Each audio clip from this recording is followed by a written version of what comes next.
Scene shift होता है और हमें एपिसोड 7 का दिखाया जाता है, जहां पर चरान और कैनन दोनों एक दूसरे को किस कर रहे होते हैं। कुछ टाइम के बाद जब वो दोनों एक दूसरे से अलग होते हैं तो कैनन दोबारा से चरान के लिप्स को टच करता है। दोनों एक दूसरे को दोबारा से किस करने वाले ही होते हैं, तभी वहां पर कैनन का बटलर आ जाता है। वो कैनन को कुछ बताने वाला था, लेकिन चरान और कैनन को इस तरीके से देखकर वो शॉक हो जाता है और कुछ भी नहीं कहता। जिस पर चरान कैनन से कहता है, आई थिंक मुझे यहाँ से जाना चाहिए। ये कहकर चरान वहां से चला जाता है। देन कैनन अपने बटलर को देखता है और वो अपने बटलर को भी वहां से जाने के लिए कह देता है, जिस पर वो बटलर भी चला जाता है। सीन शिफ्ट होता है और हमें नेक्स्ट मॉर्निंग का दिखाया जाता है। कैल्विन जैसे ही सुबह उठता है और वो नीचे आता है तो वो वहां पर जय को देखता है। सो गाइज, मुझे याद नहीं है मैंने कैल्विन के पार्टनर का नाम जय बताया था या फिर कुछ और। अगर आप में से किसी को पता हो तो मुझे कमेंट करके ज़रूर बताना, ओके। तो जो जय होता है वो कैल्विन को लास्ट नाइट के बारे में बताता है, लेकिन कैल्विन को तो लास्ट नाइट के बारे में कुछ भी याद नहीं होता। जय यहाँ पर कैल्विन को ब्रेकफास्ट देता है, जिस पर कैल्विन भी जय को थैंक यू कहता है। देन जैसे ही वो दोनों सोफे पर बैठकर आपस में बातें कर रहे होते हैं तो जय कैल्विन को सैंडविच देता है, लेकिन कैल्विन को तो पता ही नहीं होता कि इसे ओपन कैसे किया जाता है। जिस पर कैल्विन उस सैंडविच को जय को दे देता है ताकि वो उसके रैपर को हटा सके। जिस पर जय कैल्विन से कहता है, तुम्हें सच में नहीं पता कि इसके रैपर को कैसे हटाया जाता है।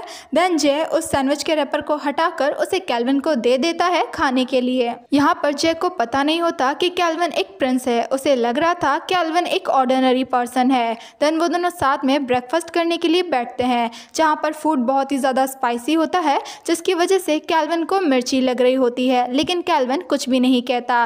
तो जो जय होता है वो कैल्विन को हैंकी देते हुए कहता है, जब आपने फर्स्ट टाइम मेरी हेल्प की थी तब से मुझे याद है कि मुझे आपका हैंकी आपको वापस करना है, और आज मेरा टाइम है आपको ये हैंकी रिटर्न करने का। कैल्विन यहाँ पर जय से पूछता है कि वो कहाँ पर रहता है, जिस पर जय कैल्विन को बताता है कि वो कहाँ पर रहता है, और साथ में ये भी बताता है वो जिस जगह पर रहता है वो बहुत ही ज़्यादा ब्यूटीफुल है। अगर कैल्विन उस जगह को देखना चाहता है तो जय कैल्विन को उस जगह पर लेकर जा सकता है। जिस पर कैल्विन कहता है, अभी तो मेरे पास टाइम नहीं है, लेकिन हम ज़रूर वहाँ पर जाएंगे। तभी जय के पास किसी पर्सन का कॉल आता है, जिस पर जय उस पर्सन से कहता है, क्या मुझे अभी वहाँ पर आना पड़ेगा? तो ठीक है, मैं अभी वहाँ पर आ जाता हूँ। कॉल कट होने के बाद जय कैल्विन को बताता है आज उसे अपने फ्रेंड को देखने के लिए जाना है, तो क्या कैल्विन भी उसके साथ जाना चाहता है। जिस पर कैल्विन मना करते हुए कहता है, नहीं, आज मैं बहुत ही ज़्यादा बिजी हूँ और मेरे पास टाइम नहीं है। जिस पर जय कहता है, ठीक है, तो हम दोनों अपना ब्रेकफास्ट फिनिश करते हैं और अपने अपने रास्ते चले जाते हैं। सीन शिफ्ट होता है और हमें कैनन को दिखाया जाता है, जो कि बार बार पीछे मुड़कर चरान को देख रहा होता है, और हर बार की तरह कैनन का बटलर उन दोनों के बीच में आ जाता है। जिस पर कैनन सभी लोगों को ऑर्डर करते हुए कहता है, कोई भी मुझे फॉलो नहीं करेगा, बस चरान ही है जो मेरे पीछे आएगा। सभी लोग कैनन के ऑर्डर को फॉलो करते हैं और कोई भी कैनन के पीछे नहीं जाता, बस चरान ही है जो कि कैनन को फॉलो करता है।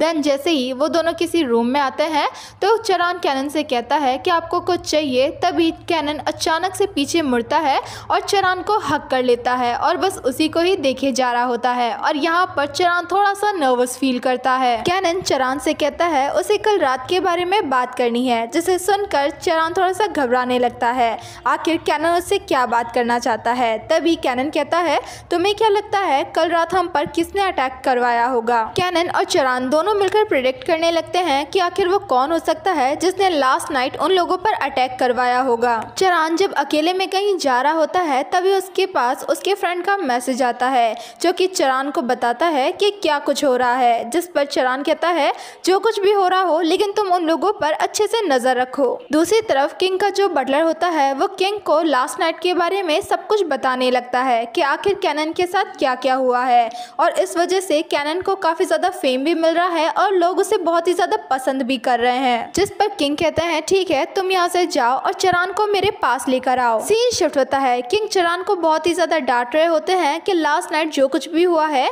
वो सब चरान की वजह से हुआ है। चरान ने अपनी ड्यूटी अच्छे से नहीं की। जिस पर जो चरान होता है वो ऑब्वियसली कुछ नहीं बोलता और वो किंग से कहता है, आप मुझे जो भी पनिशमेंट देना चाहते हो मैं उसके लिए रेडी हूँ। दूसरी तरफ कैनन भी किंग के पास जाने लगता है उन्हें रोकने के लिए। जिस पर जो कैनन का बटलर होता है वो कैनन को रोकने की कोशिश करता है और कहता है, आप प्लीज़ वहाँ पर मत जाइए, बिकॉज अगर आप जाएंगे तो प्रॉब्लम और भी ज़्यादा बढ़ जाएगी। लेकिन कैनन अपने बटलर की बातें नहीं सुनता और वो किंग के पास वहाँ पर चला जाता है। किंग चरान को काफ़ी ज़्यादा डांट रहे होते हैं और वो चरान से कहते हैं आज से वो कैनन के आसपास नहीं जाएगा और ना ही उसका ध्यान रखेगा। साथ ही किंग चरान को ये भी ऑर्डर कर देते हैं कि वो अब चरान को बिल्कुल भी अलाउ नहीं करेंगे कैनन के पास जाने के लिए। तभी वहाँ पर कैनन आ जाता है किंग को रोकने के लिए, लेकिन किंग तो कैनन की कोई भी बात नहीं सुनते बिकॉज वो तो ऑलरेडी कैनन और चरान को अलग करना चाहते थे। कैनन किंग को कुछ कहने की कोशिश करता है, लेकिन तभी किंग कैनन पर शाउट कर देता है और कहते हैं ये मेरा ऑर्डर है और मेरा ऑर्डर सभी लोगों को मानना होता है, सो तुम्हें भी इसे फॉलो करना होगा। जिस पर कैनन और कुछ नहीं कह पाता और गुस्से में वहां से चला जाता है। कैनन के जाने के बाद किंग चरान से कहते हैं कैनन अभी नहीं समझ रहा कि मैं ये सब कुछ क्यों कर रहा हूँ, लेकिन तुम अच्छे से समझ सकते हो कि आखिर मैं ये क्यों कर रहा हूँ। देन जब कैनन अपने रूम में होता है तो वो बहुत ही ज़्यादा गुस्सा कर रहा होता है, जिस पर बटलर कैनन से कहता है आप भले ही यहाँ के प्रिंस हो, लेकिन आपको ये याद रखना होगा कि आपके ग्रैंडफादर यहाँ के किंग है और सभी लोगों को उनका ऑर्डर फॉलो करना होता है, इंक्लूडिंग आपको भी। सीन शिफ्ट होता है और हमें रमेल के फादर को दिखाया जाता है, जहाँ पर रमेल के फादर का जो बटलर होता है वो रमेल के फादर को लास्ट नाइट के बारे में बताता है कि आखिर कैनन के साथ क्या कुछ नहीं हुआ। साथ ही वो ये भी बताता है कैनन के लिए जो कोच सिलेक्ट किया गया है वो उन लोगों ने ही सेट किया है और वो उन लोगों की ही हेल्प करेगा। और अब हमें ये देखना है कि आगे और क्या क्या होगा। ये सुनने के बाद रमेल के फादर बहुत ही ज़्यादा खुश हो जाते हैं और वो कहते हैं अब खेल में मज़ा आएगा, हम जल्द ही सभी क्लैन को अपने अंडर ले लेंगे और यहाँ के न्यू किंग बन जाएंगे और जो भी हमेशा के लिए। दूसरी तरफ किंग का बटलर कैनन से मिलने के लिए आता है और बटलर के साथ एक पर्सन भी होता है, जहाँ पर बटलर कैनन को बताता है ये पर्सन आज से उसका न्यू कोच है। और ऑब्वियसली रमेल के फादर का जो बटलर होता है वो इसी कोच के बारे में बात कर रहा था। सीन शिफ्ट होता है, कैनन जब अपने बटलर के साथ अकेले में होता है तो वो अपने बटलर से चरान के बारे में पूछता है कि आखिर चरान कहाँ है, और वो इस बात को थोड़ा तेज आवाज में कहता है, जिस पर बटलर कहता है आप प्लीज जोर से मत बोलिए बिकॉज यहाँ पर किसी को भी पता नहीं चलना चाहिए कि आप चरान के बारे में बात कर रहे हो। कैनन बटलर से कहता है प्लीज तुम चरान का पता लगाओ, आखिर वो कहाँ पर है, और अगर तुम्हें चरान मिल जाए तो तुम मेरी तरफ से उसे सॉरी भी कह देना। बटलर कहता है ठीक है, मैं चरान को ये जरूर बता दूंगा, साथ में मैं ये भी पता लगाने की कोशिश करूंगा कि आखिर वो कहाँ पर है। तभी वहाँ पर कैनन के फादर भी आ जाते हैं और वो कैनन के पास जाकर बैठ जाते हैं। कैनन के फादर उसके साथ थोड़ी बहुत बातें करते हैं और कैनन को सबको समझाने की कोशिश करते हैं। वो कैनन के साथ बहुत ही स्वीटली बिहेव कर रहे थे और बहुत ही अच्छे से बातें भी कर रहे थे। यहाँ पर कैनन के फादर उसे एक एक बातों को एक्सप्लेन करते हैं और अच्छे से समझाते भी हैं, जिसकी वजह से कैनन को भी यहाँ पर कुछ चीज़ें समझ में आ रही थी। दूसरी तरफ हमें ईवा को दिखाया जाता है जो कि अपनी प्रैक्टिस कर रही होती है। तभी वहाँ पर ईवा के फादर आते हैं और वो ईवा से कहते हैं तुम्हें क्या लगता है अगर तुम मुझे कुछ बताओगी नहीं तो मुझे कुछ भी पता नहीं चलेगा। मुझे अच्छे से पता है लास्ट नाइट क्या हुआ था और मैंने कितनी बार तुम्हें ये सब कुछ करने से मना किया है। जिस पर ईवा अपने फादर से कहती है बस फादर हो गया, आप हमेशा कहते हो अलाउड नहीं है, कभी ये अलाउड नहीं है तो कभी वो अलाउड नहीं है, बिकॉज मैं आपकी डॉटर हूँ इसीलिए। क्या आपको इस बात का दुख है कि मैं आपकी डॉटर हूँ, आपका सन नहीं? और मैंने आपको कितनी बार बोला है कि मेरे लिए ये जेंडर इक्वालिटी बहुत ही ज़्यादा इंपॉर्टेंट है। सो प्लीज़ फादर, मैं अपनी प्रैक्टिस करने के लिए जा रही हूँ और मैं आपको ये प्रूव करके दिखाऊंगी कि जो बाकी सब लोग कर सकते हैं वो मैं भी कर सकती हूँ। ये कहकर ईवा वहाँ से चली जाती है और डैड बस उसे देखते ही रह जाते हैं। सीन शिफ्ट होता है और हमें पैलेस का दिखाया जाता है, जहाँ पर कैनन का बटलर किंग के बटलर के पास आता है और वो उससे कहता है क्या तुम मुझे बता सकते हो कि चरान कहाँ पर है, बिकॉज मुझे उससे कुछ काम है। जिस पर किंग का बटलर कहता है आखिर मैं तुम्हें क्यों बताऊं कि चरान कहाँ पर है। जिस पर जो कैनन का बटलर होता है वो बहाने बनाने लगता है ताकि जो किंग का बटलर है वो उसे सब कुछ बता दे, लेकिन जो किंग का बटलर होता है वो उसकी कोई भी बात नहीं मानता। यहाँ पर जो कैनन का बटलर होता है वो उसे बहुत ही ज़्यादा कन्विंस करने की कोशिश करता है,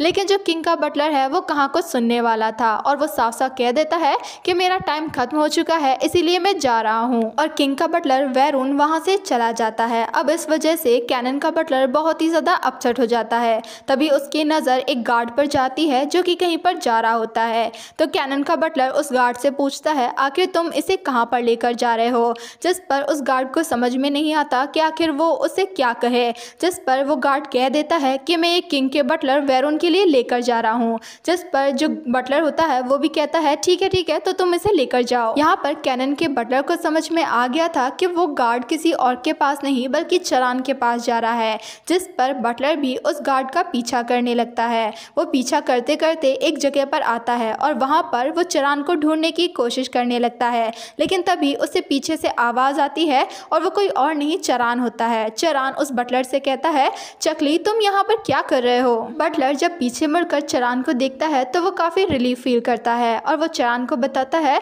मुझे यहाँ पर योर हाइनेस मतलब कि कैनन ने भेजा है। वो बस आपका हालचाल जानना चाहते थे, साथ ही उन्होंने आपको सॉरी बोलने के लिए भी कहा है। चरान कहता है, तुम योर हाइनेस को बता देना मैं बिल्कुल ठीक हूँ और उन्हें मेरी फिक्र करने की कोई भी ज़रूरत नहीं है। साथ में वो बटलर से कहता है, चकली तुम योर हाइनेस का अच्छे से ध्यान रखना, बिकॉज ये जो न्यू कोच आया है वो मुझे बिल्कुल भी ठीक नहीं लगता, मुझे उसमें कुछ गड़बड़ लगती है। आफ्टर ऑल इतने सारे कोच होने के बावजूद भी उसे ही क्यों सिलेक्ट किया गया? कुछ ना कुछ तो गड़बड़ ज़रूर है, इसीलिए तुम योर हाइनेस का अच्छे से ध्यान रखना जब तक मैं यहाँ पर हूँ, बिकॉज अभी मैं कुछ भी नहीं कर सकता। ये सब सुनने के बाद वो बटलर अलर्ट हो जाता है और वो चरान से कहता है, आप बिल्कुल भी टेंशन मत लीजिए, मैं हमेशा ही योर हाइनेस के साथ रहूँगा और उनका ध्यान रखूँगा। साथ में मैं ये भी श्योर करूँगा कि उन्हें किसी भी तरह का कोई हार्म ना हो, आप इसके लिए बिल्कुल भी वरिड मत होइए। जिस पर चरान कहता है, ठीक है तो तुम योर हाइनेस का काफ़ी क्लोजली ध्यान रखना। ये कहकर चरान वहाँ से चला जाता है। नेक्स्ट डे कैनन अपने फेंसिंग की प्रैक्टिस कर रहा होता है और वो चाहे कितने भी अच्छे से प्रैक्टिस क्यों ना कर ले, लेकिन जो कोच होता है वो उसकी प्रैक्टिस में कुछ न कुछ नुक्स निकाल ही रहा होता है।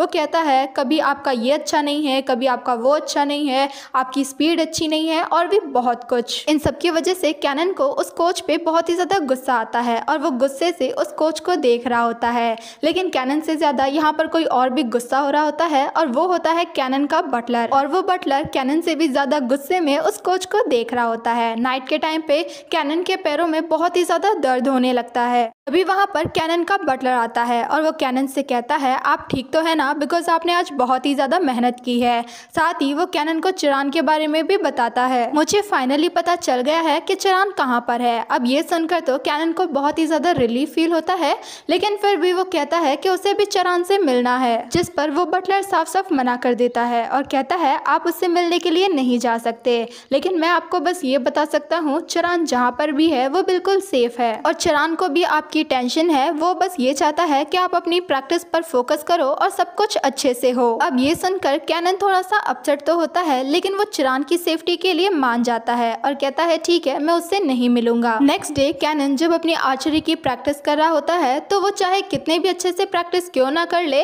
लेकिन कोच उसे बार बार दोबारा करने के लिए कहता है। अब यहाँ पर कैनन को अच्छे से आर्चरी करना नहीं आता था, लेकिन वो फिर भी प्रैक्टिस कर रहा होता है, लेकिन जो कोच होता है वो कैनन को परेशान करने के लिए उसे दोबारा बार बार करने के लिए कहता है और ये काफ़ी लॉन्ग टाइम तक चलता है, जिस वजह से कैनन भी बहुत ही ज़्यादा गुस्सा हो जाता है और यहाँ पर उसके बटलर को भी बहुत ही ज़्यादा गुस्सा आ रहा था उस कोच के ऊपर। अब बार बार प्रैक्टिस करने के बाद कैनन बहुत ही ज़्यादा थक गया था, इसीलिए कैनन का बटलर कहता है, आप बहुत ही ज़्यादा थक गए हो, आपको जाकर रेस्ट करना चाहिए वरना आपको चोट लग सकती है। कैनन जब वहाँ से जा ही रहा होता है तो वो कोच कैनन का हाथ पकड़ लेता है, जिसकी वजह से कैनन को बहुत ही ज़्यादा गुस्सा आता है और वो उस कोच से कहता है, तुम खुद को क्या समझते हो, तुम यहाँ पर क्या हो? कोच यहाँ पर कैनन से सॉरी कहता है, लेकिन कैनन को बहुत ही ज़्यादा गुस्सा आ रहा था बिकॉज उस कोच ने कैनन का हाथ पकड़ा था, इसीलिए कैनन उस कोच पे बहुत ही ज़्यादा चिल्लाता है और वहाँ से चला जाता है। अब कैनन के जाने के बाद उस कोच के फेस को देखकर साफ साफ पता चल रहा था कि उसे कैनन पर बहुत ही ज़्यादा गुस्सा आ रहा है। सीन शिफ्ट होता है और हमें दोबारा से नेक्स्ट मॉर्निंग का दिखाया जाता है, जहाँ पर कैनन दोबारा से अपनी आर्चरी की प्रैक्टिस करने के लिए आया था और वो अपने बटलर से कहता है, मैंने सुना है चरान यहाँ पर रोज़ एक्सरसाइज करने के लिए आता है। अब ये सुनकर तो बटलर कहता है, ओ तो आप इसीलिए यहाँ पर आए हो। कोच भी वहीं पर होता है और वो सभी चीज़ों की प्रिपरेशन कर रहा होता है। जब कोच कैनन को देखता है तो वो कैनन के पास जाता है और उसे आर्चरी करने के लिए बो देता है, जिस पर वो कहता है, मुझे अपना वाला चाहिए, जिस पर वो कोच बो को चेंज कर देता है। देन कैनन अपनी आर्चरी की प्रैक्टिस करना स्टार्ट कर देता है। पहले तो कैनन अच्छे से आर्चरी नहीं कर पा रहा था, लेकिन धीरे धीरे वो बहुत ही अच्छे से करने लगता है। वो सभी निशाने एकदम सही लगाता है। तभी वहाँ पर चरान भी आ जाता है जो कि अपनी एक्सरसाइज कर रहा होता है। लेकिन जब चरान कैनन को देखता है तो वो वहाँ पर रुक जाता है कैनन की प्रैक्टिस को देखने के लिए। अब यहाँ पर कैनन अच्छे से प्रैक्टिस कर ही रहा होता है, लेकिन उसे थोड़ा सा डिजीनेस फील होता है, उसे चक्कर आ रहे होते हैं। लेकिन कैनन इस बात को इग्नोर करता है और अपनी आर्चरी पर ही फोकस करता है, लेकिन उससे अच्छे से कॉन्सेंट्रेट नहीं कर पा रहा होता है। और ये बात कहीं ना कहीं वो कोच भी नोटिस कर रहा होता है। लेकिन तभी जो कैनन होता है वो नीचे गिर जाता है और चरान भी ये देख लेता है। कैनन का कोच और उसके साथ जितने भी लोग होते हैं वो वहाँ से भाग जाते हैं। चरान कैनन के पास आता है और उसे देखता है। साथ ही चरान जब ये नोटिस करता है कि वो कोच और उसके साथ जितने भी लोग होते हैं वो सब भाग चुके हैं, तो वो गार्ड्स को ऑर्डर देता है कि गार्ड्स उस कोच को और उसके जितने भी लोग होते हैं उन्हें पकड़ ले और यहाँ पर लेकर आए। चरान यहाँ पर कैनन के लिए बहुत ही ज्यादा वरिड होता है और वो कैनन को कैरी करके भागते हुए उसे वहाँ से लेकर जाता है। सीन शिफ्ट होता है और हमें कैनन के रूम का दिखाया जाता है जहाँ पर किंग आता है। अब यहाँ पर सभी लोग खुद को ब्लेम कर रहे होते हैं कि ये मेरी वजह से हुआ है, मेरी वजह से हुआ है।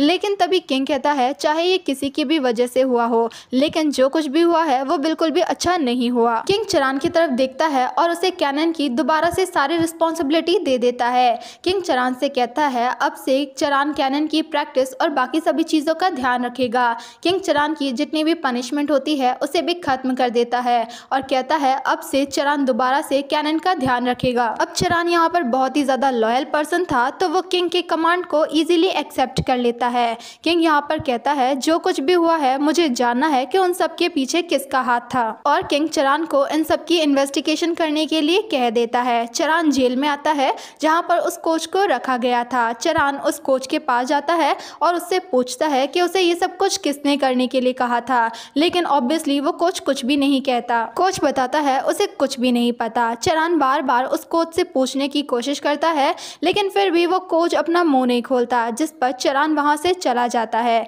और वो जाते टाइम एक गार्ड से कहता है कि वो उस कोच पर अच्छे से नजर रखे। दूसरी तरफ हमें रमेल और पेताई को दिखाया जाता है। फाइनली इतने लंबे एपिसोड में इन्हें थोड़ी तो जगह मिली। अब इन दोनों को भी कैनन के बारे में पता चल गया था और उन्हें पता चला था कि कैनन की तबीयत ठीक नहीं है और वो बेड पर है, और ये दोनों भी कैनन के बारे में ही बातें कर रहे होते हैं। और इसी के साथ इनका सीन यहीं पर खत्म होता है। सीन शिफ्ट होता है और हमें चरान को किंग के साथ में दिखाया जाता है, जहाँ पर चरान बताता है जब वो कोच को देखने के लिए दोबारा से गया था तो उसने जेल में देखा था कि जितने भी गार्ड्स थे वो नीचे गिरे हुए थे और कोच वहां से भाग चुका था। जिस पर किंग कहते हैं मुझे अच्छे से पता है ये चीज इतनी आसानी से खत्म नहीं होगी, इसीलिए मुझे जानना है कि इन सब के पीछे आखिर कौन है, बिकॉज ये सब चीजें बहुत ही लंबे टाइम तक चलने वाली है। जिस पर चरान किंग को बो करता है और कहता है ठीक है मैं आपका काम कर दूंगा। ये कहकर चरान वहां से चला जाता है और कैनन के पास आता है।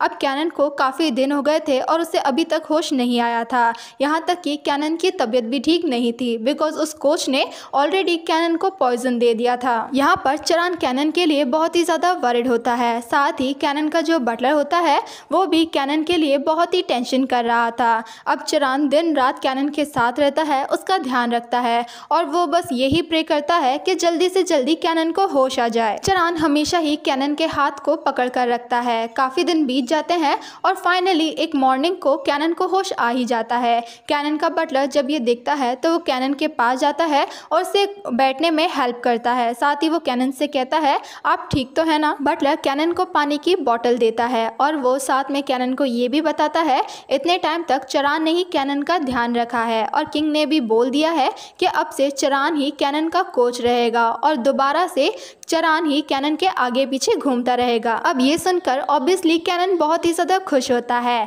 जिस पर बटलर कैनन से कहता है क्या मैं चरान को बुला दूं, आपको उससे बहुत सारी बातें करनी होगी। जिस पर कैनन भी हाँ कर देता है और वो बहुत ही ज्यादा खुश हो रहा होता है। सो गाइज मानना पड़ेगा कैनन का बटलर बहुत ही ज्यादा स्वीट है और बहुत ही ज्यादा इंटेलिजेंट भी, उसे छोटी छोटी बातें भी समझ में आ जाती है। देन चरान कैनन के पास आता है और वो कैनन से उसका हाल चाल पूछता है। अब फाइनली इतने टाइम के बाद चरान को देखकर कैनन बहुत ही ज्यादा खुश हो जाता है। कैनन और चरान दोनों आपस में बातें कर ही रहे होते हैं, तभी चकली कहता है मैं एक काम करता हूँ आपके लिए कुछ खाने के लिए लेकर आता हूँ। ये कहकर चकली वहाँ से चला जाता है। कैनन चरान से बात करने लगता है और वो चरान का हाथ पकड़ते हुए कहता है, वैसे मैं ये टच भूला नहीं हूँ, मुझे अभी भी याद है और चकली ने मुझे बताया है जब मैं बेहोश था तो तुम ही थे जिसने मेरा इतना ध्यान रखा और तुम हमेशा ही मेरे आसपास रहते थे, दिन रात हमेशा मेरे साथ रहते थे। सो मुझे लगता है वो झूठ नहीं कह रहा था, ये टच मुझे अच्छे से याद है और ये टच तुम्हारा ही है। देन कैनन चरान को साइड हग कर लेता है जिससे उसे बहुत ही ज्यादा रिलीफ फील होता है। चरान भी कैनन के हाथ को किस करते हुए कहता है, चाहे कुछ भी हो जाए मैं हमेशा ही आपको प्रोटेक्ट करूंगा। चरान दोबारा से कैनन के हाथों को किस करना स्टार्ट कर देता है। इतने में ही चकली वहां पर कैनन के लिए खाना लेकर आ जाता है। अब चरान बड़े ही प्यार से अपने हाथों से कैनन को खाना खिलाने लगता है। फाइनली इतने लंबे टाइम के बाद हमें इसका कोई लवी डवी सीन देखने को मिला। देन चरान कैनन के हेयर वॉश करने में भी उसकी हेल्प करता है और वो बड़े प्यार से कैनन के हेयर्स को वॉश कर रहा होता है। नाइट के टाइम पे कैनन के सोने का टाइम हो गया था लेकिन कैनन को तो नींद बिल्कुल भी नहीं आ रही थी और उस टाइम पर चरान भी उसके पास ही होता है। चरान कैनन से कहता है, ठीक है तो आप सो जाइए, मैं यहाँ से जा रहा हूँ। जिस पर कैनन खड़ा हो जाता है और वो चरान से कहता है, सीरियसली तुम यहाँ से जा रहे हो? जिस पर चरान कहता है, आपको रेस्ट करने की जरूरत है। ये कहकर वो कैनन को लेटा देता है। चरान जब वहाँ से जा रहा होता है तो कैनन उसे रोक देता है और कहता है, अगर तुम यहाँ पर मेरे बॉडीगार्ड बनकर नहीं रुक सकते तो क्या तुम कुछ और बनकर यहाँ पर रुक सकते हो? चरान यहाँ पर थोड़ा डरा हुआ था बिकॉज ऑब्वियसली कैनन प्रिंस है और वो सिर्फ एक बॉडीगार्ड। जिस पर जो कैनन होता है वो चरान का हाथ पकड़ लेता है और उसे अपने हार्ट के ऊपर रखते हुए कहता है, मुझे तुम्हारा टच यहाँ पर फील करना है। कैनन चरान के हाथ को लेकर उसे अपनी बॉडी को टच करने लगता है और कहता है, मुझे यहाँ पर तुम्हारी टच को फील करना है। अब मैं तुम्हें कैसे एक्सप्लेन करूँ कि मैं तुम्हारी टच को कहाँ पर फील करना चाहता हूँ। जिस पर चरान अपने हाथ को हटा लेता है। चरान कहता है, अगर मैं, तभी कैनन चरान के कुछ ज्यादा ही क्लोज आ जाता है और वो चरान से कहता है, यहाँ पर तुम हो और मैं, सो प्लीज। ये कहकर कैनन चरान को किस कर देता है और वो काफी स्वीटली किस कर रहा होता है। कैनन कहता है, चरान यहाँ पर सिर्फ तुम हो और सिर्फ मैं, ठीक है? जिस पर चरान भी कहता है, मुझे पता है यहाँ पर सिर्फ मैं हूँ और सिर्फ आप। चरान कहता है, आप अच्छे से जानते हो ना MLA के रूल्स क्या हैं, कहीं आप उसे भूले तो नहीं? जिस पर कैनन दोबारा से चरान को किस कर देता है। अब चरान भी खुद को नहीं रोकता है और वो भी कैनन के किस का रिस्पॉन्स करने लगता है और वो कैनन को बहुत ही स्वीटली और लवली किस करने लगता है और पैशनेटेड भी। देन चरान नी डाउन करता है और वो कैनन से कहता है, मुझे आपकी परमिशन की जरूरत है। जिस पर कैनन अच्छे से बैठ जाता है और वो भी चरान को परमिशन दे देता है। परमिशन मिलने के बाद चरान धीरे धीरे कैनन के पैरों को किस करना स्टार्ट कर देता है। एंड गाइज ये थोड़ा सा इंटेंस सीन है, so please use your headphone. And finally वो दोनों एक साथ नाइट स्पेंड करते हैं और इसी के साथ एपिसोड 7 यहीं पर खत्म होता है। Thanks for watching.